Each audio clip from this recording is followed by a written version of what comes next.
Hi, I'm Sarah Cowgill. Joining me today are Graham Noble, Dave Patterson, John Clark, and Michelle White. And this is the Conservative Five, Liberty Nation's online TV news program.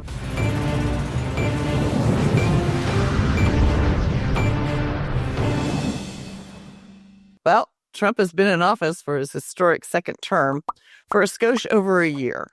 And the same people who elected the man are still celebrating that Kamala Harris is not president. The other folks, who call themselves the resistance, are trying to whiplash strategize in between nervous breakdowns. I could give you a list, a long one, a good one, a short one, an ugly one, a pretty one, but I'm going to have my funny, fearless, and analytically brilliant panelists hit the high points of this first year. Okay. Let's start with you, John Clark. Well, the high points are, I think, a longer list than the low points. And actually asking me what the high points are is kind of like you cooked me a big tray of fresh, homemade, organic chocolate chip cookies, and you asked me to pick which one is the best one. Now, having said that, this is really a bipartisan perspective. A lot of what we've seen are positive things: exposing monetary fraud and graft, voting fraud, cutting peace deals, improving the food supply. I mean, there are a lot of things there. But so I'm gonna pivot, because whatever good thing somebody says about Donald Trump, that so-called resistance, as you call them, are going to say that it's just terrible. And so I will say I don't necessarily agree with everything this president has done. I'm not a big fan of tariffs, and I think the jury may still be out on that. But one for me was the gutting of the organic programs at USDA, particularly farm to school. And that's been resurrected with the recent announcement by USDA of $700 million for small farms. So I think that one, is rectified. And I think I want to indicate, not everything has been wonderful, but as we see the Maduro and Venezuelans are cheering, while Americans left is booing. I think overall it's a pretty good batch of cookies. All right. Michelle, what do you see with new Trump versus old Trump? I mean, is he any different than he was? Is he smarter? Is he dumber? Well, I mean, what's he doing? Well, he's definitely smarter, and I think he's had a lot of time to prepare for Trump 2.0. I was happy with Trump 1.0, but I think Fox early on called him the don't blink presidency, and that's really what it's been, the don't blink presidency, with everything that has come out of the White House in rapid fire succession. I just wrote an article that will be on the site today or tomorrow, but comparing him to what the founding fathers said, and Alexander Hamilton wrote in the Federalist Papers about the president or the executive needing to have energy, that was a leading characteristic of the definition of good government.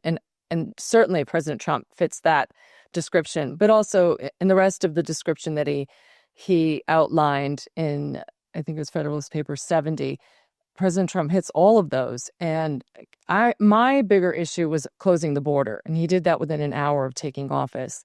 He'd had 23 presidential actions over the last year that dealt with immigration, and much to the chagrin of the left, he's fulfilled all those promises. So for me, that was the number one issue. And I think for a lot of Americans, it was in the top five. He's definitely not slowing down. He's not as controlled by his people in the first term. He seemed to have to really defer to a lot of the people that he had around him, and some of those turned into mistakes. So I think this time around, he knows what he wants to do. He has a short time to do it, and he's moving full steam ahead. And he has, for the most part, a pretty good A-team set up around him. There's some debate on the Justice Department moving a little slowly for the rest of us who are looking for perp walks, but for the most part, his administration is doing a good job. Good. I think he could have done a lot different, or done a lot better, or done a lot worse. I would like to hear Dave's point of view on that, because Dave's worked in more administrations than the rest of us combined. Okay. So let's hear you, Dave. Well, I think that one of the things that you have to say about Trump 47 versus Trump 45 is that most often he has kept his own counsel. in terms of policy and particularly with regard to personnel, to Michelle's point. He's done this much more than he did in the first. He took a lot of advice in his first term that proved not helpful. And I believe he was ill-served in that term because he didn't choose people that he knew and who were not fiercely loyal to him as president. John Bolton, as the first national security advisor, comes to mind. You know, you simply can't have competing egos when one is in complete charge and still get things done. And I think that was an area where the first term failed. The president has attended much more, I think, to fulfilling his campaign promises, with hard to reverse executive orders. To this point, throughout his 1 year, he's issued 225 such orders. He has a much more disciplined and structured foreign policy that flows throughout the national security strategy and throughout the things that he does. He has a much more cohesive and integrated worldview, I think. He melds economic tools such as tariffs with the use of U.S. military might. And, it's really, if you stop to think about it and take a really good look at what's going on, it is, in fact, an all-of-government approach that was not fully developed in his first term. Well, I'm not sure about the executive orders. I'm a little bit out on that. I don't like governing by executive order. But that's me, and I'm not president. I'm barely host. Anyway, so let's talk to our friend Graham, who I know would have done something different, but I'm just not sure what. So, Graham, give me your high and low points, bud. Well, I have a major bone to pick with Trump now. I think he's done some great things this time around, and I certainly agree with Dave about he has this time he has been careful about not being guided by other people's advice and end up being surrounded by people who are practically working against his agenda. So that's all great. I think he's done some fantastic things this time around. Occasionally he says or does things that make the hairs on the back of my neck stand up. But all in all, I'm going to say I give him an F. And the reason why is because we were told by reliable sources that he was worse than Hitler. And since he's been in office this time, he's had a year. The gays, the Jews, the gypsies, they're still alive. Labeled. None of them are in camps. There hasn't been a whiff of Teutonic mythology woven into the laws of this country. He has not invaded Poland. He's not even invaded Greenland. And now he says he's not going to. So, all in all, I don't know, and every day he's getting all this abuse on social media, and none of those people who are giving him that abuse are being dragged out of their beds in the middle of the night by the secret police and shuffled off to labor camps. So all in all, I'm going to have to say F, not as advertised. Not as advertised. Okay, so I think we all have, something that's bothered us. And obviously Graham's as interesting as it goes. So is there anything that just really doesn't sit well? Any of you? Come on, jump in there. Well, really, it's the Justice I Department. think his tendency to want to interfere sometimes in the private sector is a little. It's a little Democrat for my likings. When he talks about, well, maybe we'll pour a bunch of money into this in terms to. Politicians on both sides of the aisle, politicians so often think that by the government injecting large amounts of money into a certain part of the private sector is going to somehow stimulate things and make everything better. And it rarely does, because usually that money just disappears into a black hole and has very little effect or a very short-term effect. And then often the pendulum swings the other way. And we're worse off than we were before.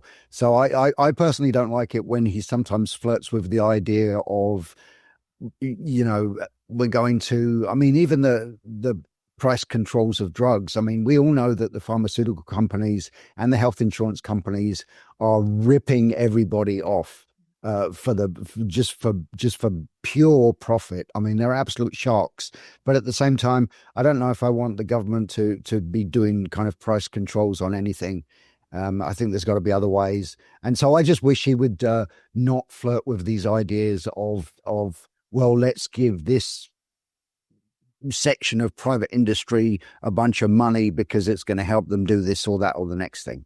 I'd rather nobody did that. Okay, the rest of you, you've got 20 seconds. Hit it. Go, Michelle.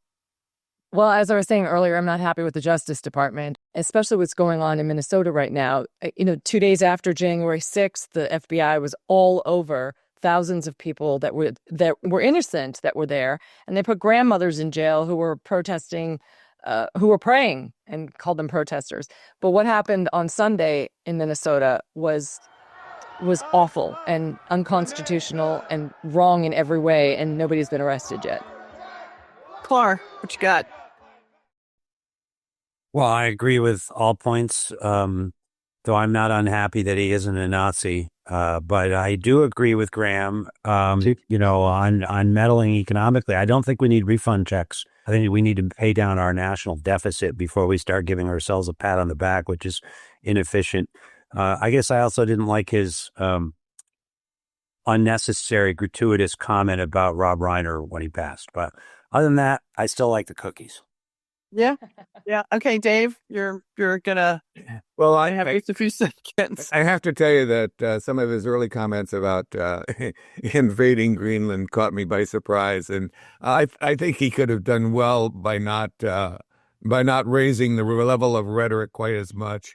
But his overall sense about Greenland is absolutely true. It is absolutely strategic in every respect, and I think Secretary of the Treasury Besson said it best when he says, "We don't outsource our national security."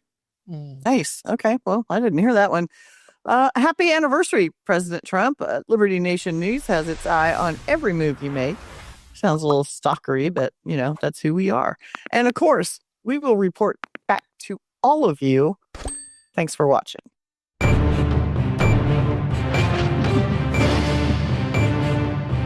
That's it for our Conservative 5 panel today. Check out our other C5 shows and segments on your favorite video platform, YouTube, Vimeo, Rumble. We are on them all. As well, Liberty Nation News has its own Roku channel where you can see all of our TV productions. And stop by to see our new aggregate polling operation, The Public Square. I'm your host, Sarah Cowgill. Thanks for joining us today to get your fix of free thinking and free speech at libertynation.com.